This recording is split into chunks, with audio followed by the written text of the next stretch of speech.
Welcome to Continuity of Effective Treatment for Substance Disorders from Institution to Community, based on tip number 30 and brought to you by allceus.com.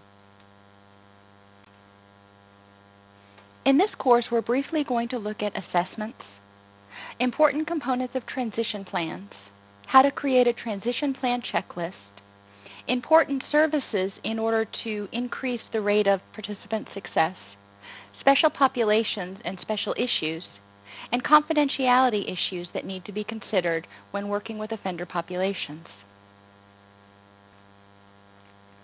1 out of every 144 crimes is related to substance use, abuse, or sale of drugs, and less than 13% of offenders identified as needing treatment actually receives it.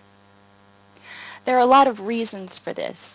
One of the main reasons is that a lot of people who are caught in the criminal justice system are not ready for treatment yet. They're still in a stage that we call pre-contemplation. They don't really recognize themselves as having the problem. Assessment, frequency, and timing. Assessments need to be conducted within the institution as early and as often as possible.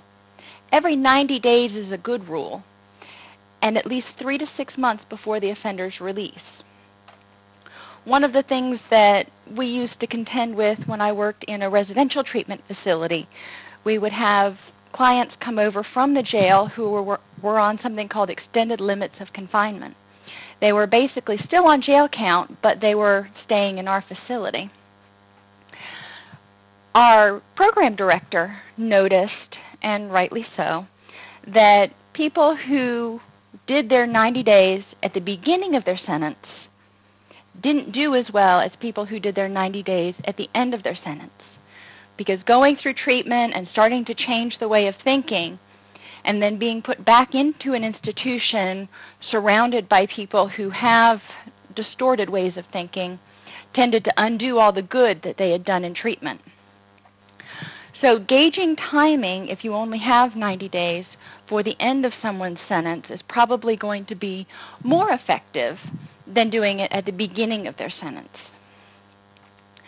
Additionally, when people first come in, they may not realize that they have a problem. If you start providing education and information about substance use and abuse and treatment options, you might start moving them from a place called pre-contemplation, where they don't think they've got a problem, to contemplation, where, just as it sounds, they're willing to contemplate the fact that there might be a problem. So in 90 days, when you come back and reassess, the person who was admitted to the receiving facility who didn't think they have a problem, they've sobered up a little bit now.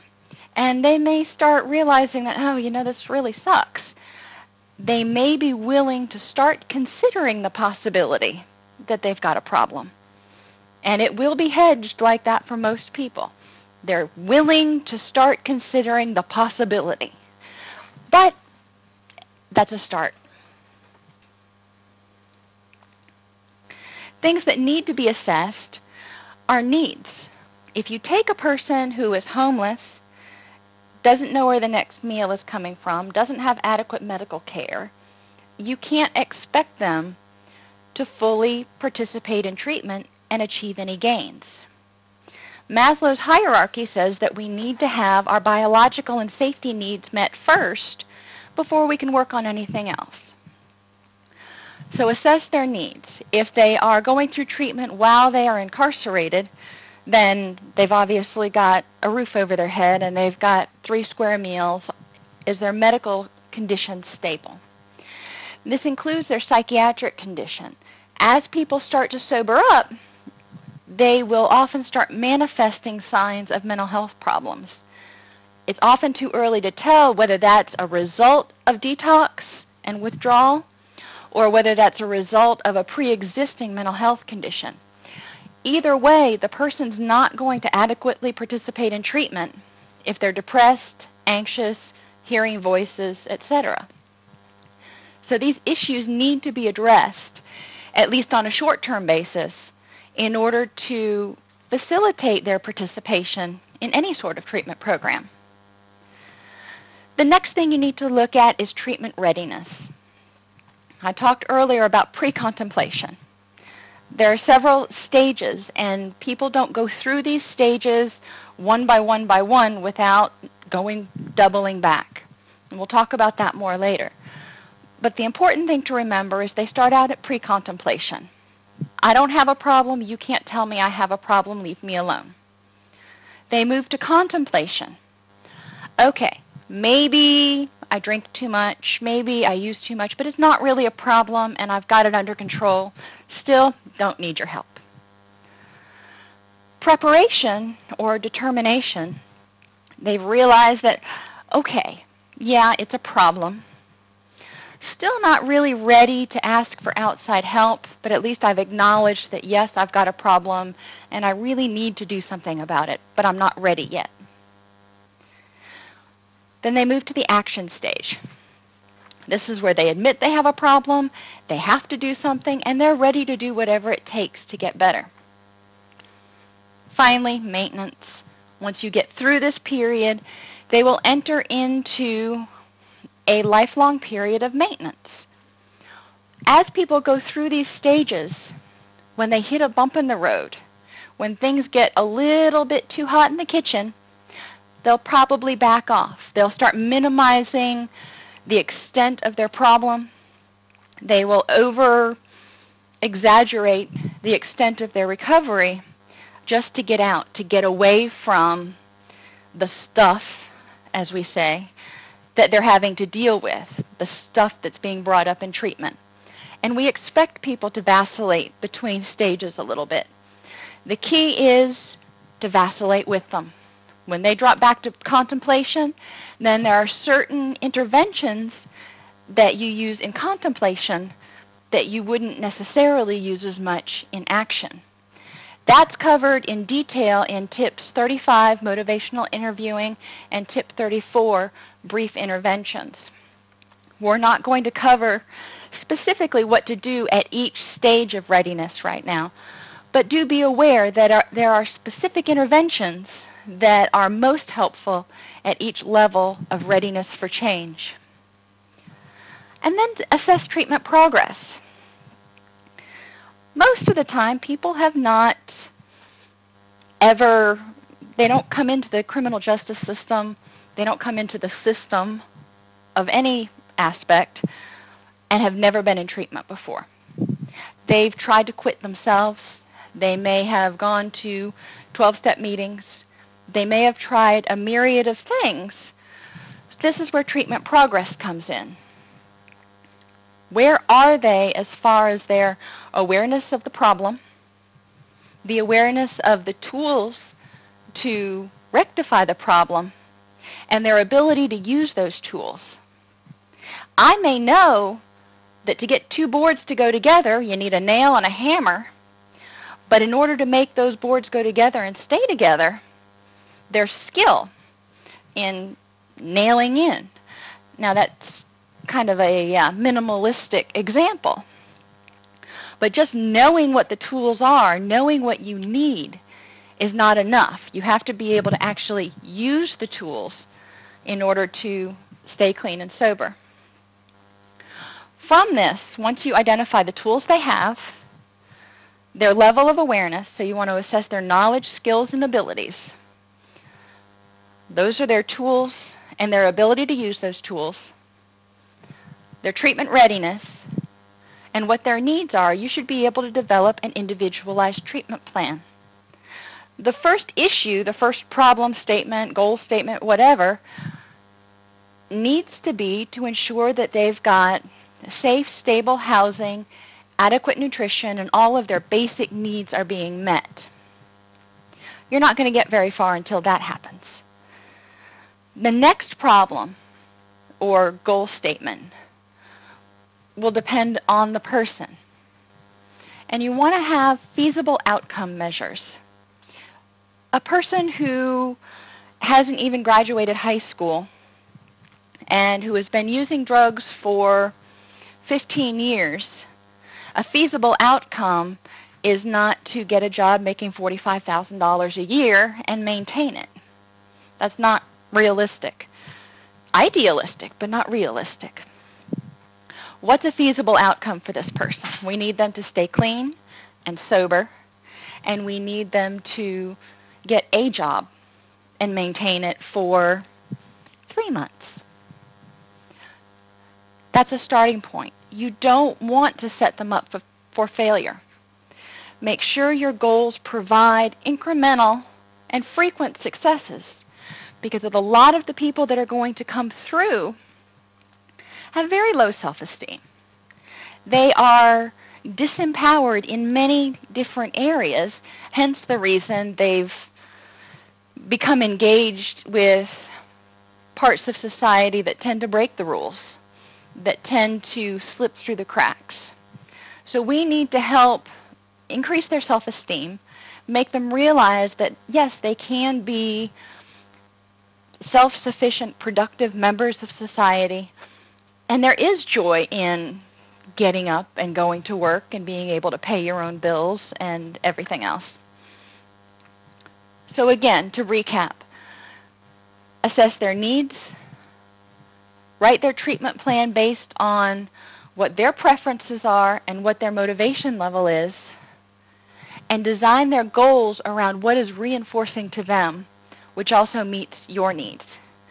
You need them to stay clean and sober. They need to get off papers. In order for them to get off papers, they've got to stay clean and sober. So it's really one and the same goal.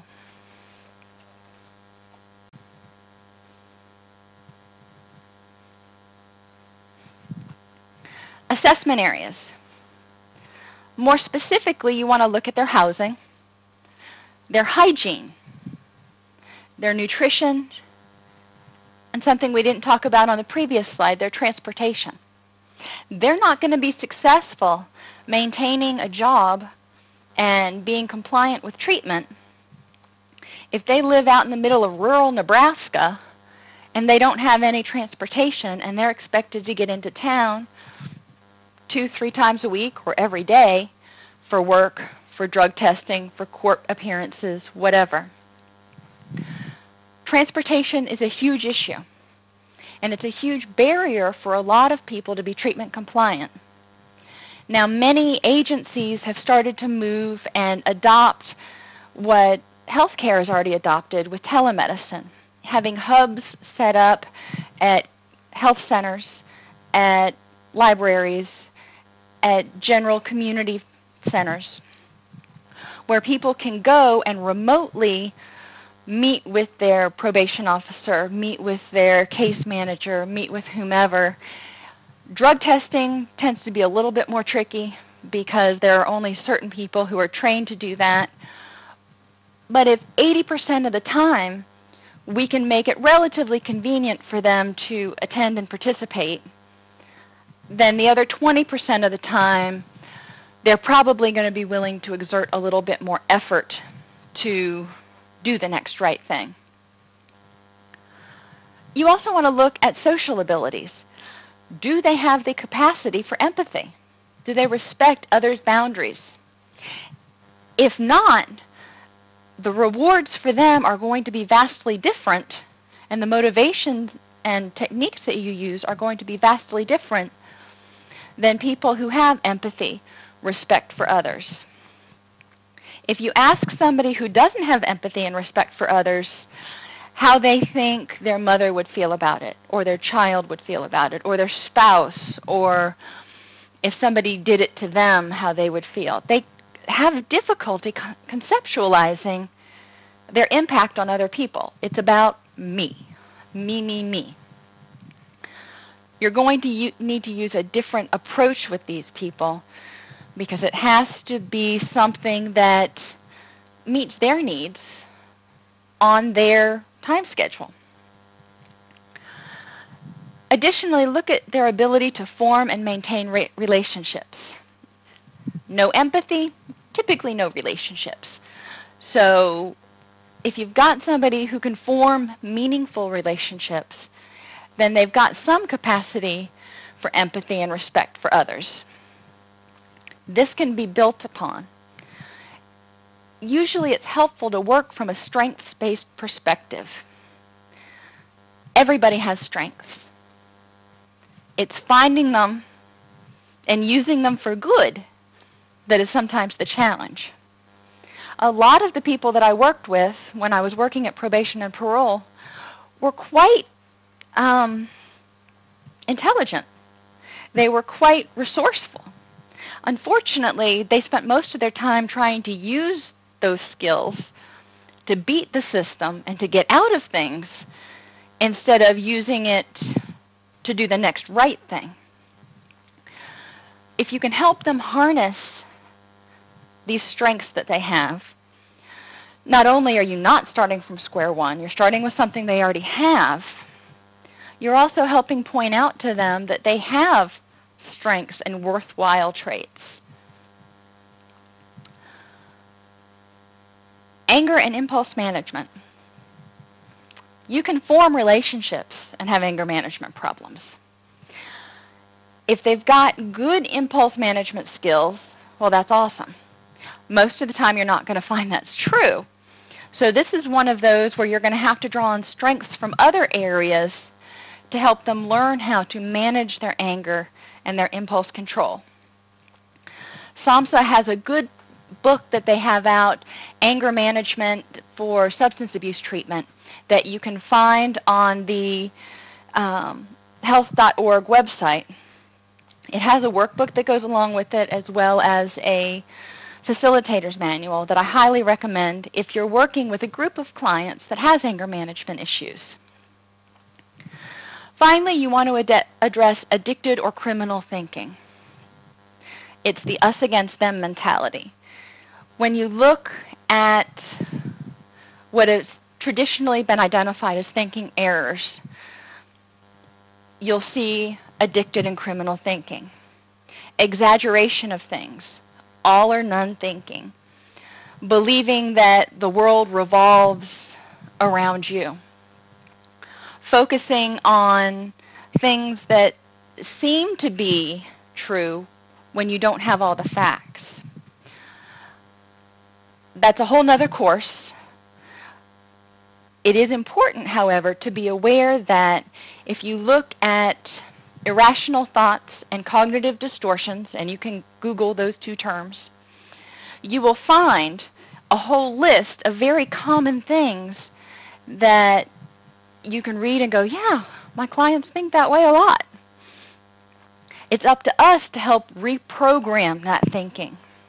When they start thinking all or nothing, if they start treating you like you are the worst person in the world and you are doing them just so wrong, helping them reframe that and see that, yeah, they may not like what you're doing right now, but let's look at why you're doing it, how you've helped them, and how you're trying to make it as easy as possible. Finally, you want to look at their ability to access needed services, medical, vocational, and social service. And in medical, I include dental and psychiatric, so we need to get them psychologically stable, medically stable, and if they've got dental problems, that'll need to be addressed too. Not only for the pain issue, but also for aesthetics. I hate to say it, but it's true. It's a lot harder for a person with teeth rotting out of their head to get a job than it is for someone who has either had the teeth pulled.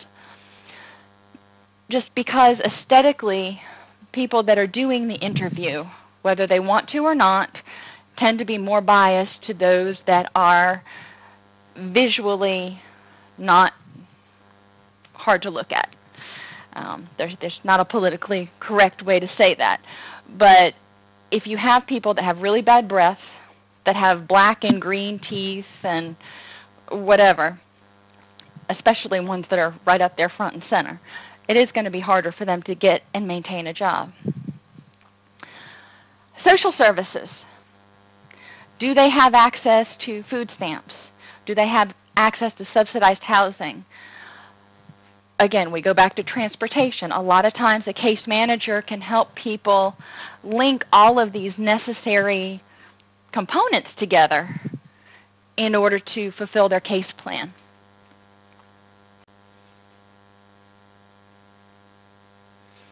Vocational skills and abilities.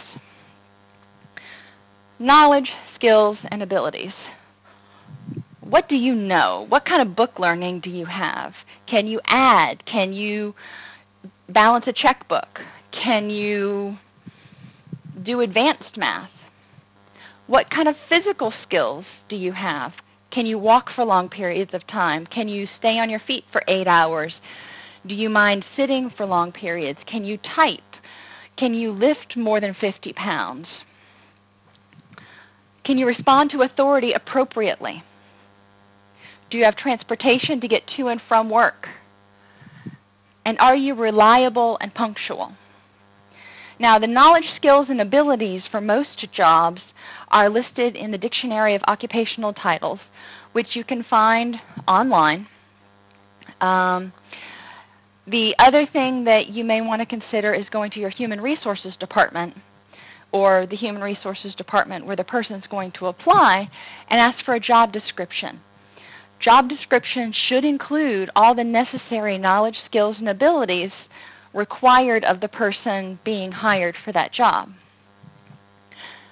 Help your client look at, we call them KSAs, help them look at the KSAs, practice interviewing for the job, and highlighting their strengths within the KSAs. So if knowledge of word processing programs is one of the things that's required, and they are just whiz-bang with Microsoft Office, they need to be able to highlight that when they're talking in their interview. Practice these skills. There's a fine line when you go into an interview between promoting yourself and coming off as overly confident. There's also a fine line that we find, especially with people who have low self-esteem, of promoting yourself and really not highlighting your strengths. People feel self-conscious when they start telling a potential employer what they can do for them and why they'd be the right one for the position. Next, look at family issues. What are their interpersonal relationships? Is there substance abuse in their family? You also want to assess for addiction in the family. Substance abuse tends to be too restrictive. You don't have to drink alcohol or use marijuana or cocaine to be an addict. There are sex addicts, gambling addicts, work addicts, internet addicts. Anytime a substance or activity is being used as a primary means of escape, you bury yourself in whatever that thing is in order to avoid the outside world and avoid dealing with problems. You're moving into addiction territory. Those that come from addictive families typically haven't ever been exposed to healthy coping skills, so we can't expect them to know how to cope in a healthy manner if nobody ever showed them, if nobody ever taught them. Looking at these traits within the family, how does mom cope? How does dad cope? How does sister cope? Grandma, grandpa? You'll probably find a pattern where Junior copes the same way that everybody else in the family copes. That's where we can start breaking the cycle. That's where we say, okay, that has worked for you until now, and you've done the best that you could with the tools that you had up until now. But we can make it better. We can make it so life seems a whole lot easier. But we need to start looking at alternate ways to deal with this. When problems come your way and you go and use, does it really make the problem go away? No. It's kind of like putting a Band-Aid over a cut without cleaning it out. And the cut generally doesn't heal. It just sits there and festers and gets worse. So we need to help them figure out how to clean out these wounds, address what's going on in their life, and start again. Child care and custody issues also tend to come up, especially if you've got someone who has been incarcerated for a period of time, any dependent children they had have either been moved to family placement or foster care. There will probably be a case plan open, which is just a whole nother hurdle that they are going to have to go through. And, okay, that's just the way it is. Together, you can work together to do that, but you need to be able to help the person feel like you're on the same page. You don't want to badmouth Department of Children and Families. You don't want to tell them, well, you got yourself into this, you're on your own, go work it out with your case manager. This is a perfect arena for you to help them learn how to use their new coping skills and demonstrate their new responsibility and learn how to, step by step, do the next right thing. And then finally, assess their level of social support. The slide says family support, but if they come from an addicted family, the family support's probably not going to be super helpful because the family doesn't have the skills that you're trying to teach. You don't want them to necessarily divorce themselves from the family, but we need to help the person establish a clean, sober social support system.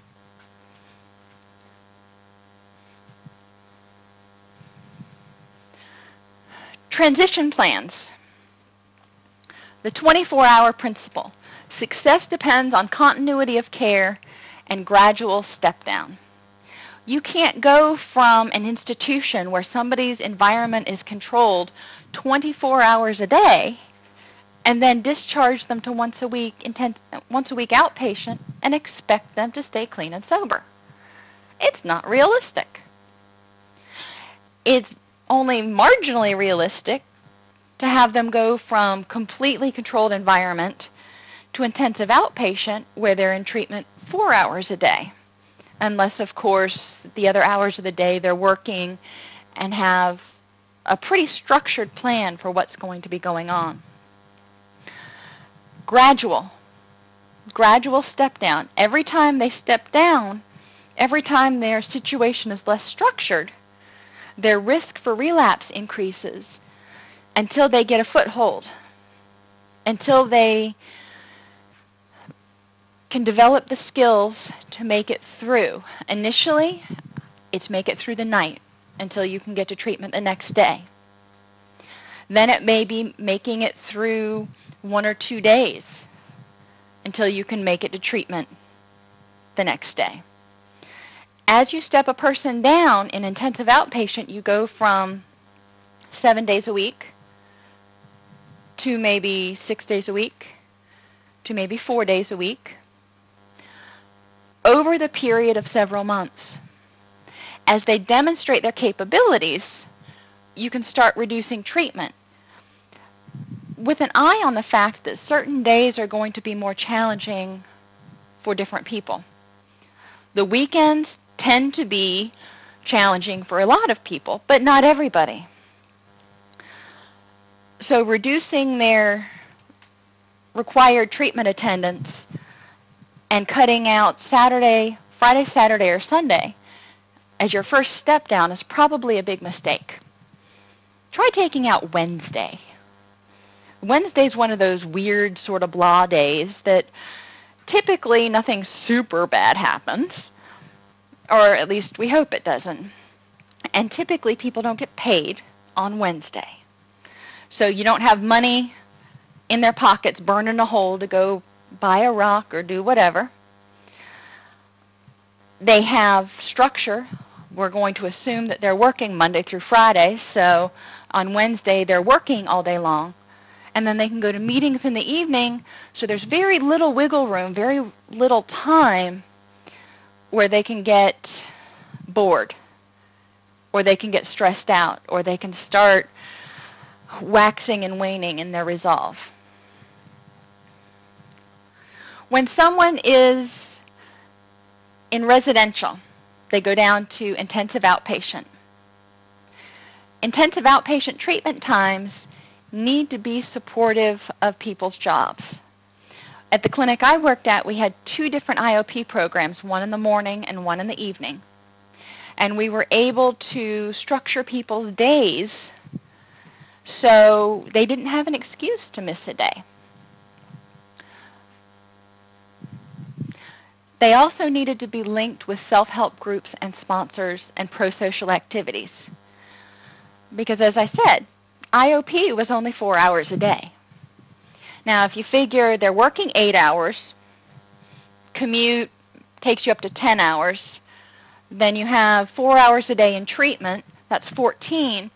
The average person is up for 16 or 17 hours a day. You still have 3 open hours there. Those 3 hours need to be accounted for with some sort of pro-social activity, self-help group meeting. 90 meetings in 90 days is always a really good step-down opportunity. Ensuring they have a sponsor. Ensuring they have connections with clean, sober social supports. Connections with church, a community center, anywhere where they can document that they were engaged in some sort of activity, even if it's just watching a movie, but they were somewhat supervised. And you don't want the person to feel like they're being babysat. But by the same token, idle hands really get people in trouble. If they are in a place where they're not going to be as tempted to use, they're going to be a lot safer in early recovery. Now we're talking the first 90 days or so here.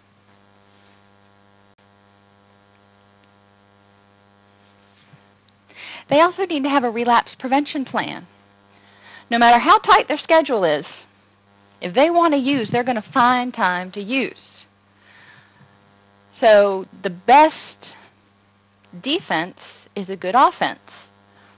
Make sure they have safety and security, food and health care, social and emotional support.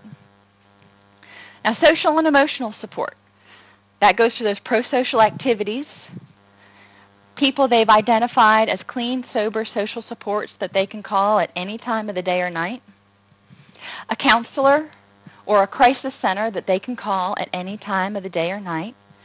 And typically the counselor is during business hours and the crisis center is after hours.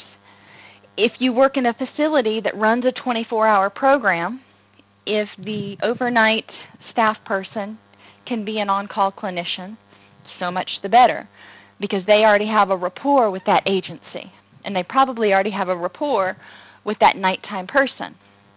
So if they can call in at any time of the day or night and get some support, get some guidance on what the next right thing is, they'll be doing a lot better. Self-esteem. Again, I said when you create their treatment plans, you need to make sure that they have frequent, small successes. Don't set them up to fail. And I've heard more than one clinician and probation officer feel like they wanted to give somebody enough rope to hang themselves, as they say, because they thought the person needed this intensive level of treatment and the person said they didn't, and it got into a power struggle. I love being proved wrong. If I think somebody needs residential, and for whatever reason we decide that it is appropriate to let them do intensive outpatient instead, and they succeed, I'm thrilled. I don't mind being wrong. Give them chances to succeed. Let them prove you wrong. Try to set it up so they can prove you wrong. Because think how good that would make you feel if you proved a professional wrong. As their self-esteem increases, they're not going to want to do things that bring them into their old self. Work with the probation officer, the counselor, the case manager, and the sponsor if you can get a release of information. If you're all on the same page, you have different things to bring to the table. The probation officer typically is the only one that can actually enforce or set in motion the enforcement of sanctions. The counselor typically reports to the probation officer, who reports to the court. The case manager can report directly to the probation officer depending on how things are set up. But if you're all working together, if you're all giving the same party line, then the chances of the team being split and the client manipulating you are a lot less, and they will try to manipulate you just like when you were a teenager you tried to manipulate your parents. They will. If they don't, you're missing something. Prepare for it. Be aware of it. That's why team meetings are important and open communication. If their needs are being addressed, but they're not treatment compliant, you have to remember to ask yourself, what is the benefit in this person's behavior right now? What's the benefit to them? They won't do something unless the benefit outweighs the cost. So if you're saying, well, if you do X, Y, and Z, you're going to go back to jail, and they do X, Y, and Z, then X, Y, and Z was more important or more beneficial, less costly, whatever you want to say. They don't care about going back to jail. So make sure that your sanctions are appropriate to that person. Make sure you work together. You don't want to have somebody come into your office and say, well, Counselor so-and-so said I didn't have to do treatment 7 days a week. And the probation officer says, well, you know, last I knew you were, but if you say that Counselor so-and-so said so, then no, it doesn't work that way. Make sure there's open communication. Whenever there's a change in the treatment plan, it needs to be in writing, a copy given to the client, and a copy given to every single person on the treatment team. Whether it's a digital copy or a printed copy doesn't really matter. All of these things will work together to help prevent the person from lapsing back into those old addictive, manipulative behaviors, and will help them stay clean and sober, help prevent them from relapsing.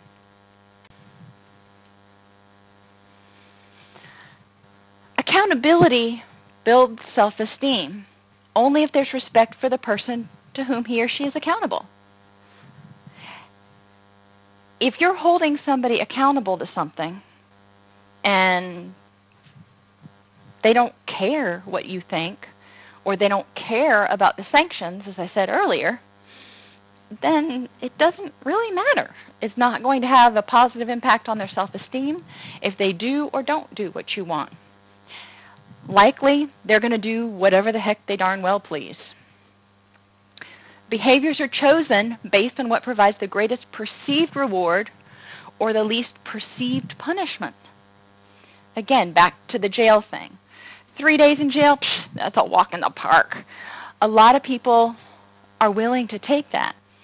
I remember hearing repeatedly, in residential treatment, I wish I would have just stayed and done my 90 days in jail because it would have been a whole lot easier than 30 days here. Perceived reward and perceived punishment. 30 days in residential treatment was perceived to be a whole lot worse than 90 days in jail. Finally, rewards are more effective than sanctions. You can't replace chocolate with celery. So if you provide someone a reward that increases the chance, that increases the perceived reward, and increases the chance they're going to do it again. Sanctions, not so much, because we have a hard time providing sufficiently punishing sanctions. I say that to mean that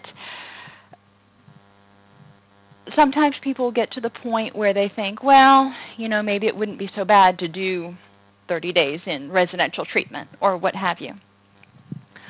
But remember, if you're asking them to do something different, it has to be equally rewarding. If you're asking them to not use drugs, which clearly we're going to ask them to do, we have to provide them with something to do instead that will make their pain go away, that will make it stop, whatever it is, that will provide them relief, that will provide them euphoria, what have you. Part of that may be getting them on adequate medication. Part of that may be helping them develop alternative activities that they find enjoyable.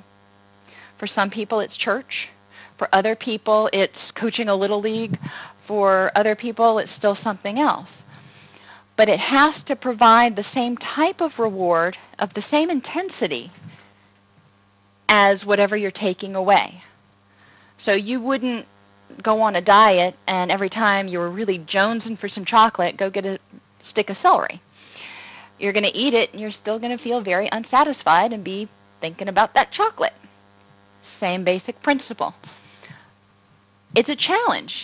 And one of the benefits of group therapy is that participants who are doing well can share among each other what they did or what they do instead of using. What do you find enjoyable? I had one client that took up motorcycle riding, and he would go out on a long ride whenever he'd start getting the urge to use.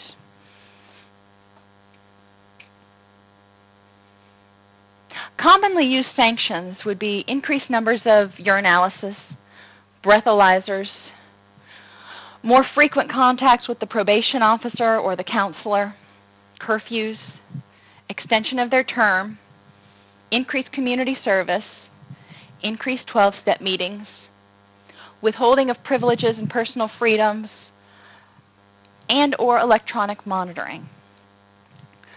You have to look at all of these in context again and identify the sanctions that are going to be most punishing to that particular person. What's going to make them most unhappy?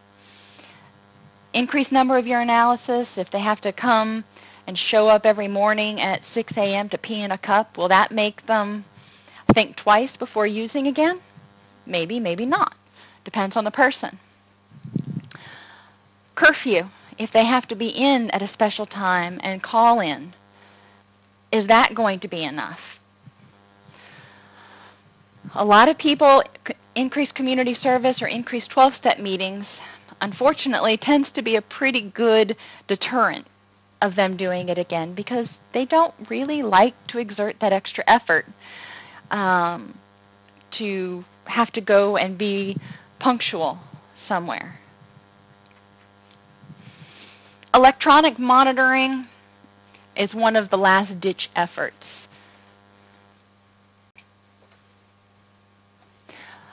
Other things that might be considered is a facility transfer, increased intensity of treatment, additional reporting with additional charges or costs assessed, and or return to incarceration, violating their probation, what have you. What's the motivation for your client to stay clean and sober? Why do they want to stay out of jail? Except for the fact that, you know, jail is jail. A lot of the people that I worked with had grown up in jail, in and out of jail. They knew the guards. They knew the people. Heck, some of their relatives were there. It was not that scary of a place. If you haven't been in jail, you think of jail as pretty ominous. But for some people, it's not. So talking with them about increasing their charges or making them stay in jail may not be very threatening to them. So look at what does matter to this person. Is it increasing their charges, increasing their points?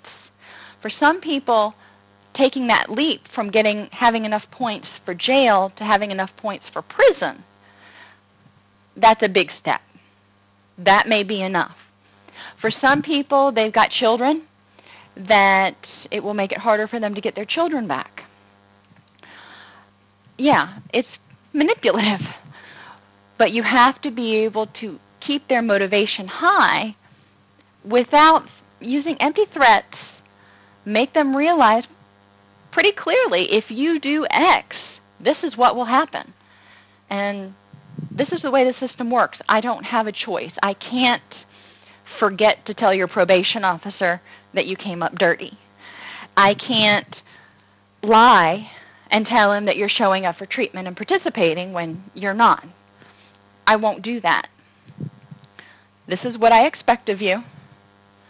And if you don't, this is what the sanctions are going to be. Lay it out at the beginning. Be open and honest. As soon as a client feels like you are pulling punches, then you are going to disrupt your rapport with them, and you're going to have a much harder time keeping them engaged in treatment. Let's talk a little bit about criminal thinking. Criminals minimize and rationalize. What they did wasn't so bad, or you would have done the same thing if you were in their position. Or even taking it a step further, and you don't understand what it's like to be in my position, but you would have done the same thing if you understood. They blame problems on external circumstances.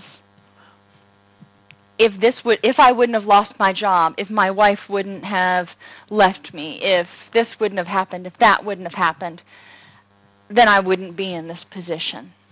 But all that stuff made me have to do this.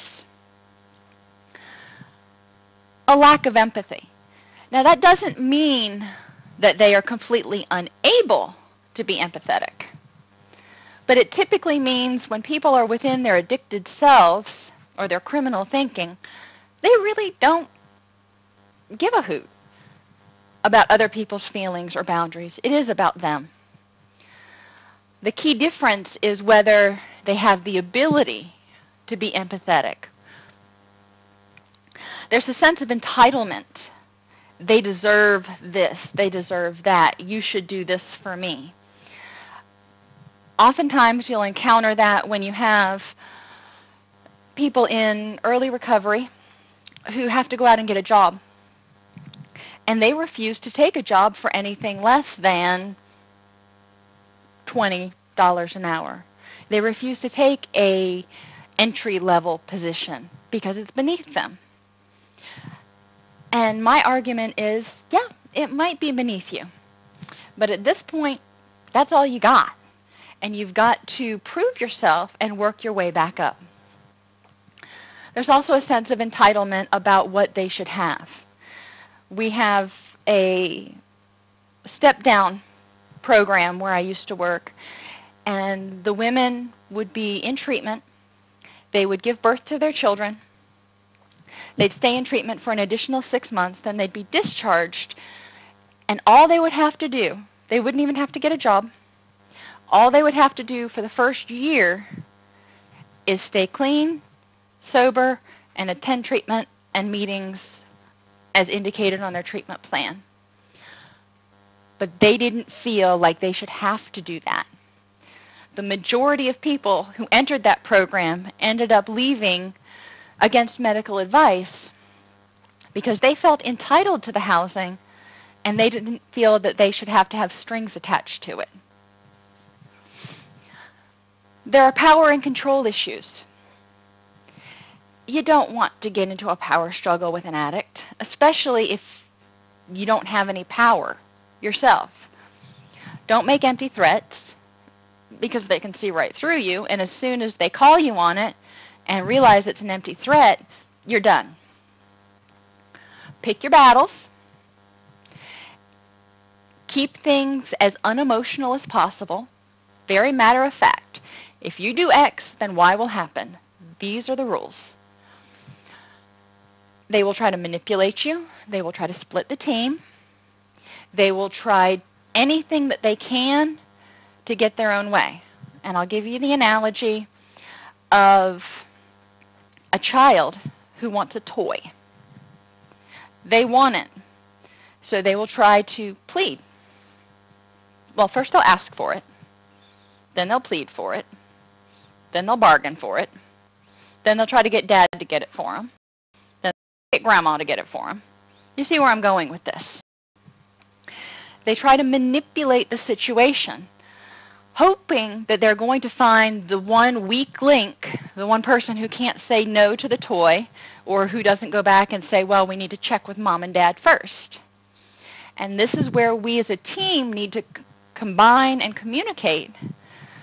So the probation officer knows when I've told Jim Bob something, and can support me on it. And likewise, I know what the probation officer has told Jim Bob, and I can support what the probation officer has said. Overconfidence. Most of your addicts and criminals tend to think that they're a lot brighter than they are. Not that they are not resourceful, and many of them are very intelligent, but they tend to think that they can pull the wool over your eyes, or tend to think that you are more naive than you may be. They tend to be somewhat overconfident in their ability to beat the system, especially if they've beat it before.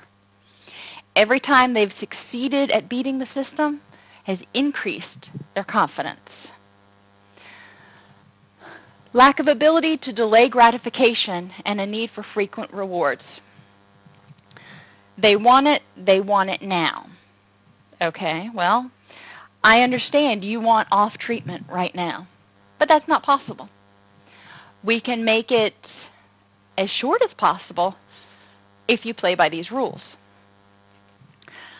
And again, if you provide them frequent rewards, for example, every week that they come and participate actively, they show up on time and meet these certain criteria, maybe you can take off one session. So theoretically, they can get 50% of their treatment reduced. That depends on your program, and that also depends on overestimating their sessions at the front end, so they get at least the 8 to 10 sessions or whatever is required. Pleasure and excitement first. Yeah, I'd like to do things that were fun and exciting before I had to do the stuff that I hated, but sometimes you got to do the stuff that you don't want to do. Helping clients see that, yeah, you know, the Gators are playing whomever, Florida State, this weekend, but you've got treatment, and you've got to go to treatment. That's going to put a big damper on it. And those that actually show up when there is something way more fun outside of treatment are those that are more motivated. You're going to have a lot of no-shows on days that there's something fun going on. Make sure to reward the people that actually show up.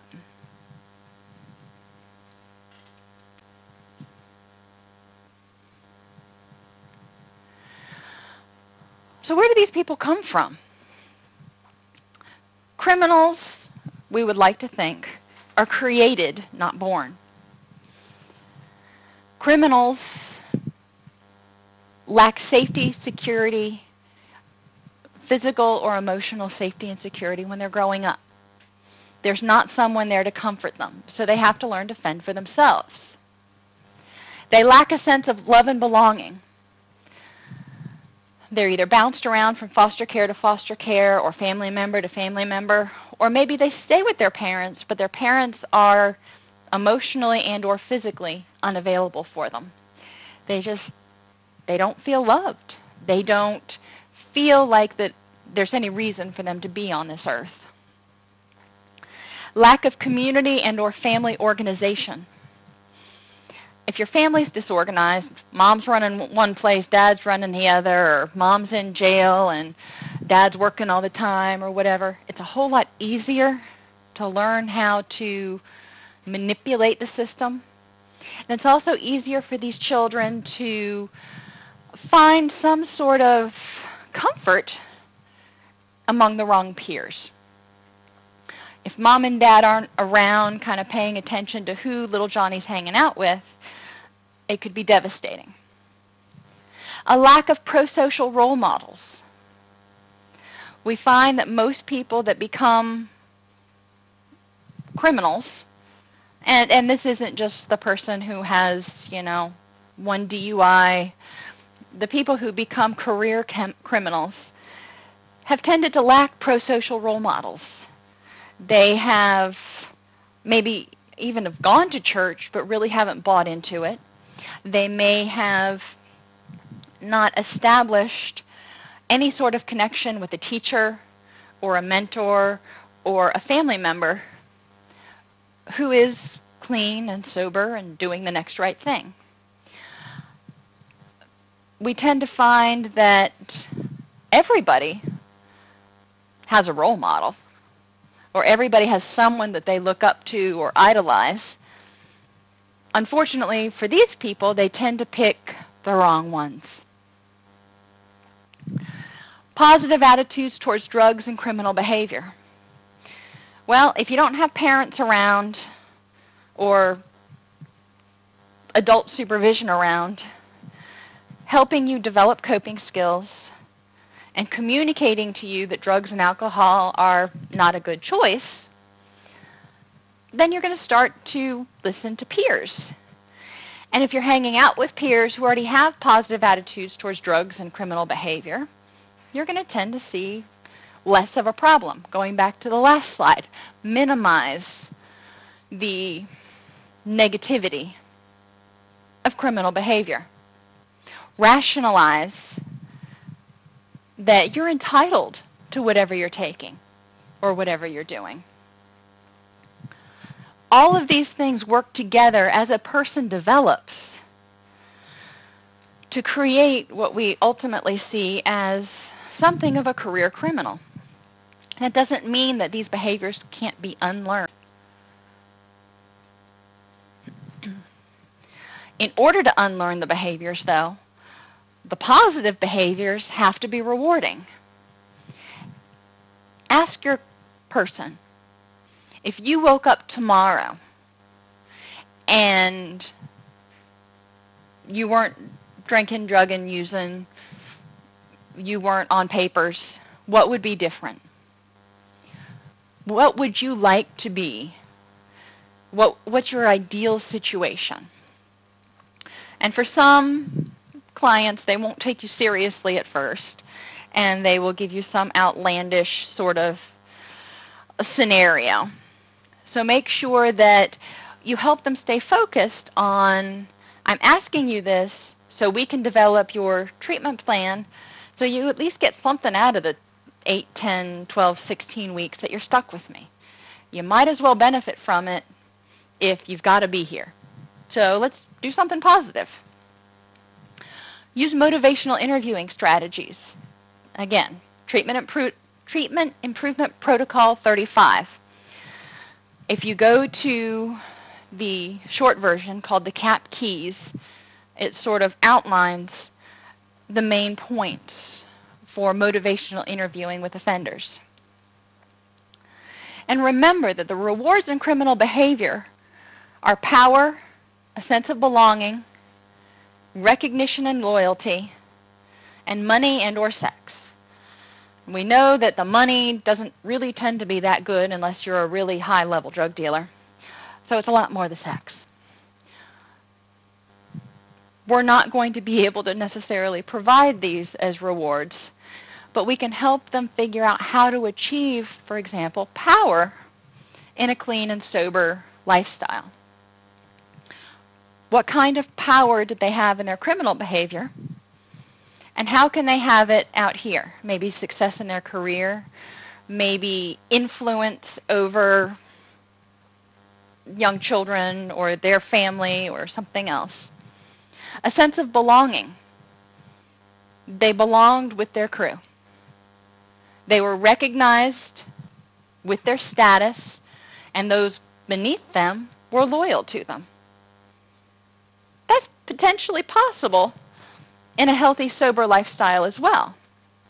They have a sense of belonging to a community, to a family. There's recognition and loyalty among the family. Somebody looks up to them. A nephew, a niece, a younger brother. Family recognizes them as important. These are all things, if you remember the last slide, the child didn't get when they were developing. They weren't recognized. They didn't have a sense of belonging or self-esteem.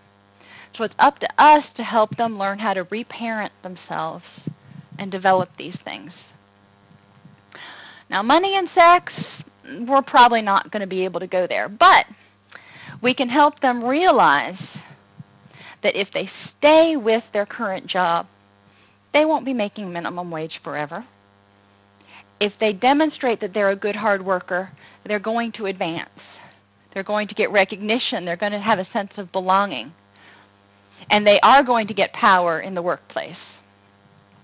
With that, all of those things comes increased salary.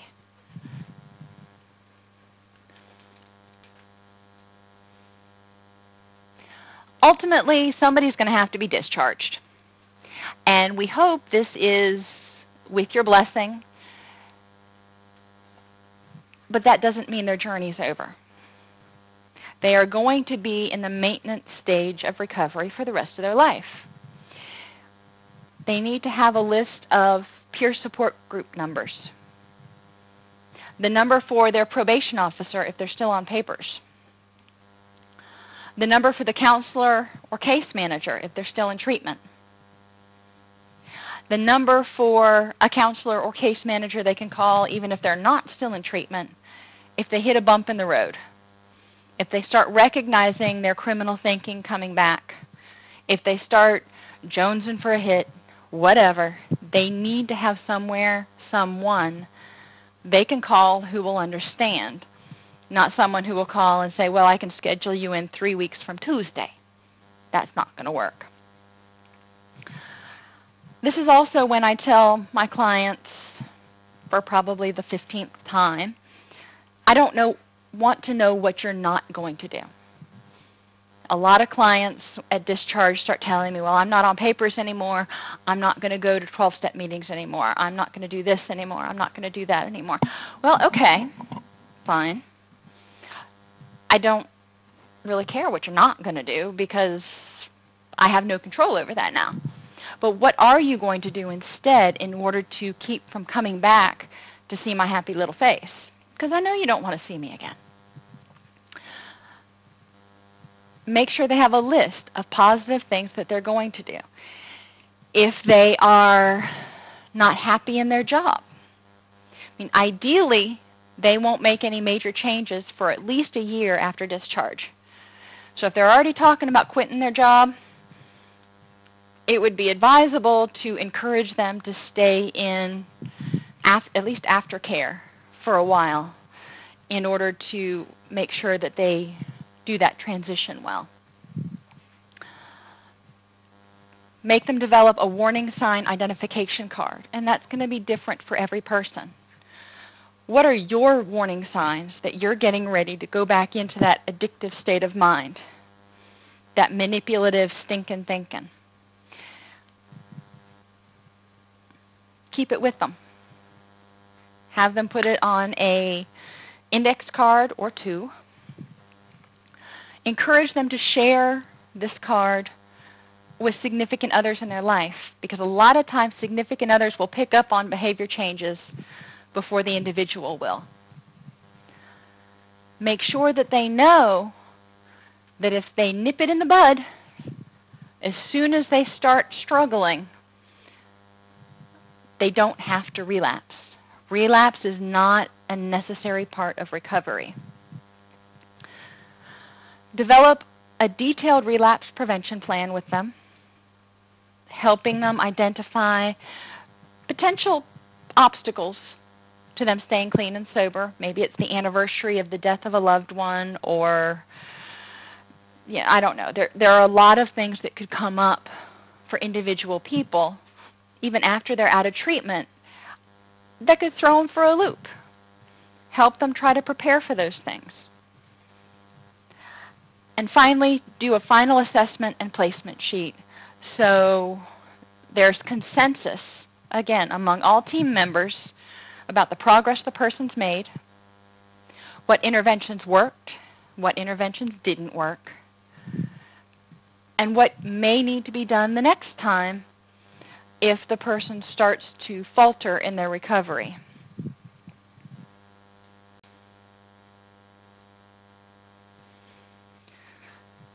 So what does it mean if somebody successfully discharges?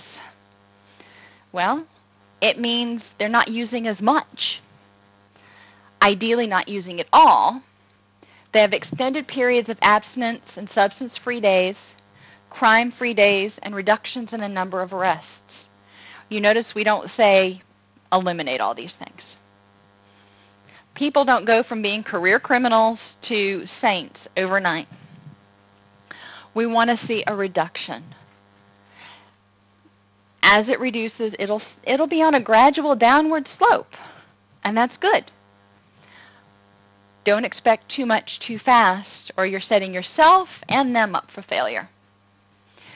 You want to see them restore or establish a recovery network. You want to see them eventually stay substance-free and crime-free for at least a year. Maintain consistent employment and stable housing. Have a bank account with savings, and that's more than 25 cents. Agreed upon treatment goals are consistently met. Consistent participation in support groups. Correctional obligations are met, and restitution is paid. If they try to get out of paying restitution, I mean, there are a few cases where I can see it might be legit. But most of the time, that's that entitlement coming back. I've jumped through all these hoops, now I shouldn't have to pay the court. These are all indicators that you can use to establish how successful your client and or your program has been. One thing I will mention about bank accounts in early recovery, it's often helpful to have the person have a co-signer on their account who has to co-sign or agree to any withdrawals over, say, $50. Now, that doesn't prevent, I mean, you can get a lot of drugs for $50 if you know the right people. But it does prevent the person from going on a 3-week binge. The challenge to this is finding someone who is trustworthy to be the co-signer on the account. And under no circumstances should it be the counselor or the probation officer or anyone else that will have ethical complications. Important services, transitional housing. Again, they can't be homeless and expected to stay clean and sober. Mentors and role models, preferably people who have successfully graduated from the program, and or people who are in recovery. It doesn't have to be someone who's graduated from the program, but successful people who are in recovery. Self-help groups, not always 12-step. Now, that makes some people really cringe, but the fact of the matter is there's a certain element of the population that just can't wrap their heads around the 12-step process. So if there are other supportive self-help groups out there, it will make life a lot easier. Pro-social activities, and this doesn't mean mandated community service where they're wearing the little vests and picking up trash. Brainstorm, and this is something you can do with your group. Brainstorm ideas for pro-social activities that people can do. Tutoring, mentoring, volunteering at the local animal shelter. There are a lot of things that a person can do that are somewhat enjoyable, but will help keep them out of trouble. Family involvement, and we use the term family loosely. That's whoever is going to be supportive of this person in recovery. Employment. Work with vocational rehabilitation, work with the case managers to identify employers in your community who are willing to hire your clients. If they've got a criminal history, especially a criminal history with substance abuse, it's going to be harder to get them placed, but not impossible. Financial planning and banking. As I said before, there are things that you can do to help people avoid being tempted by having money in their bank account. It used to be, and I don't know what the exact numbers are, but There was a program in South Florida called Phoenix House, and when people graduated, they had a job, a car, and at least $2,000 in the bank, I believe. They had the transportation. They had the ability to go out and pay first and last month's rent and security. They had enough to get started. Pro-social peers, transportation, education and vocational training as needed. You may have a very skilled carpenter, and it may be okay for him to go back to carpentry as long as he pays attention to the type of environment he's putting himself in. So not everybody is going to need additional training, but for those that do, vocational rehab is definitely a worthwhile place to check out. Most of the time they require 90 days clean and sober before they'll start working with a client. Health care, dental care, psychiatric care, and child care. If the person has dependent children living in the household with them, that's going to be another obstacle to them getting to treatment and to work with regularity. We need to make sure that they don't have that to use as an excuse, and they also don't have that to be an actual obstacle.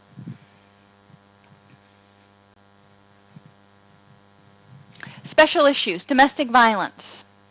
It occurs a lot. We need to be sensitive to our female participants who are victims of domestic violence, and likewise we need to be aware of our male participants who are either victims or more often perpetrators of domestic violence. There are a whole issue of behavioral and psychological things that go along with domestic violence.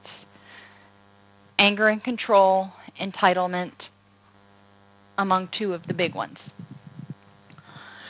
People who are victims of domestic violence typically have a lower self-esteem than even your average person coming through. So you're going to need to address these issues, bolster this person, because a lot of victims or survivors at this point will believe that they're not worth anything. And it's important not to say, whatever, yes you are. They're not going to hear that. You're going to have to take them in small steps to the realization that they are worth something and they do have skills and they do have something to contribute. Survivors of domestic violence have also been isolated, so that support system's not there, and often do not have any financial backing at all. You need to be aware of all these things. That's going to mean they're not going to be able to get housing on their own. They probably don't have a bank account. They probably don't have any credit. They don't have social support. They don't have family. They don't have a couch they can sleep on. There's a whole bunch of issues that need to be looked at a little bit more carefully when you've got someone who is a survivor of domestic violence. When there are drug-involved significant others, you don't want your client going home to a husband who is still actively using but just hasn't been caught yet. So what do? You need to work with these clients to identify what's going to be safe for them, how they're going to stay clean and sober, and what they need to do. Convincing them to turn in their husband or their wife, no, it's not going to happen. I don't think I've ever tried it, but I have heard of people trying it, and I don't think I've ever heard it being successful. Leaving, that may be possible. Insisting that the significant other, if they're going to use, they go somewhere else to use. Heard of that, and actually worked with some clients that have had moderate success with that. Economic self-sufficiency. Kind of goes without saying. Got to be able to pay the bills, keep a roof over the head, and eat. Department of Children and Families case plans. Now, this can be really frustrating for a lot of people because DCF case plans, unfortunately, the way the system is set up, and that's more the system's fault, and I use it in a real generic term, than any one case manager. But it can be cumbersome, where a person has to go for a mental health evaluation, then they have to go back for a substance abuse evaluation, and then they may have to go back yet for some other kind of evaluation, and then be recommended for all these different types of treatment and parenting classes, and balance all of that with their requirements for drug court and everything else. So you need to make sure that when you're setting up a treatment plan for someone, that you integrate any other treatment plans that they have. There's only so many hours in the day, and you don't want to set them up to fail.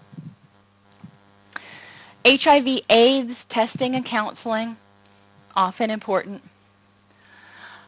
Assessing for and addressing mental illness, as I said, a lot of times it may be an artifact of withdrawal, but more often than not, co-occurring disorders happen. It's the rule, not the exception. So you should expect that someone who comes through your door who's abusing substances probably has a mental health diagnosis. That needs to be stabilized to give the person the best chance for successful recovery. Physical disabilities can affect accessibility. Can they get to and from treatment? Can they get a job? Can they get the type of job that they want? If not, what reasonable accommodations can be made?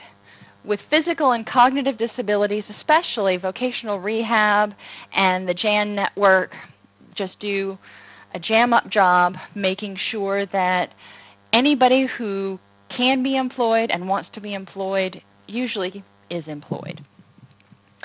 So work with the agencies in your area to, again, identify places that would be open to working with someone who needs reasonable accommodations. Not all small businesses are required to under the ADA. So it's important, especially in rural areas, to try to identify places that can be good employment opportunities.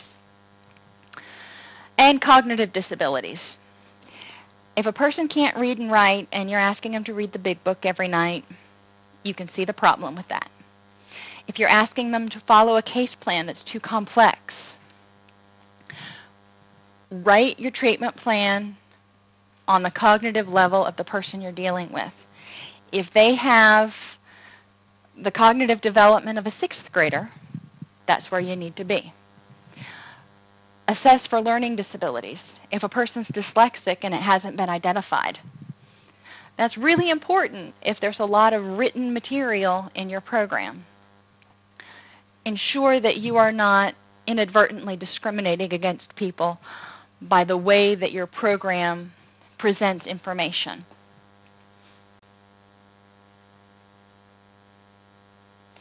Special issues in employment. It has to be safe. What does that mean? Well, obviously, you don't want people to feel like they're going to be held up at gunpoint at any moment. But more than that, it needs to be in an environment where people are not taking their smoke breaks to go smoke marijuana or do crack or drink or any and all of the above. It has to provide sufficient income to feed, clothe, and house the person. It doesn't have to be stellar accommodations and sirloin steak every night. But it does have to be safe. Their belly has to be full, even if it's just rice and beans. And they have to be warm. I mean, they have to be able to have clean clothes on. They need to have consistent daytime or early evening schedules. Having a person in early recovery on an overnight shift, bad idea. Sometimes unavoidable, but really not a good idea. And having them on switch shifts where they never know if they're going to be working in the morning or the evening. Bad idea. Their body is doing enough to try to recover from the effects of the substance right now. We don't need them to feel like they're perpetually jet-lagged. And any of you who've ever worked shift work know what I'm talking about. It's really hard to switch your schedule around. Regular drug testing needs to be done, and it needs to be effective drug testing. Again, there's whole classes on how to keep them from beating the system. Giving somebody a note in their paycheck that they need to be tested in 48 hours, you might as well not test them. There are too many things that they can do to beat the system then. It has to be on the spur of a moment someone shows up with a cup. Initial high supervision. You don't want somebody to be in an environment where they're put on a job site and the boss goes and leaves and comes back 8 hours later to pick them up. There initially needs to be high supervision in a low to medium stress environment. You don't want to have somebody, not that they ever would get a job, being a stock trader on the floor of the New York Stock Exchange as their first job. No. Low stress job. Medium stress at the very most. The job, again, should be, if you can help them find something in their career path or a job that's meaningful, a little bit more stress is probably tolerable than in a job that they absolutely hate. These are all issues that will help your clients stay clean and sober after discharge. Confidentiality. You need informed consent. You need to be aware of HIPAA and confidentiality rules related to substance abuse treatment. You need to make sure that clients are aware of communication between team members. In summary, criminal behavior and drug use have been the mainstay for these people. They use drugs and other activities in order to numb pain, protect them from vulnerability, and provide them with social contacts. Transition to clean, sober lifestyle needs to be gradual. Strife and stress need to be avoided as much as possible. We call it HALT. Hungry, angry, lonely, and tired. When any of these start rearing their ugly heads, the tendency is to relapse. They need to be aware and keep from becoming hungry, angry, lonely, and tired. And it's important to assure that the person has safe housing, sufficient food, medical care, and sober social supports.